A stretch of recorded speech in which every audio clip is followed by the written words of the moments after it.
In a quiet village, surrounded by green fields and simple homes, lived a small family filled with love.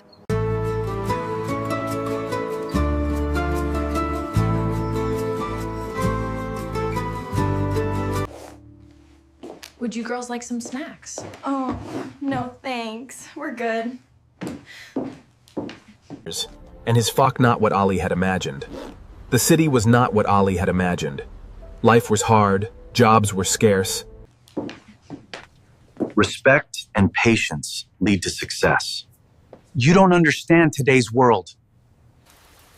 He remembered every sacrifice, every smile, every moment of love his parents had given him without asking anything in return.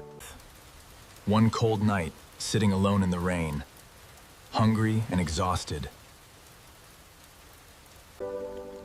Please forgive me.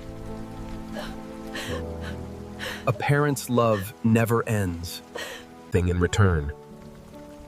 With a heavy heart and tears in his eyes, Ali decided to return home.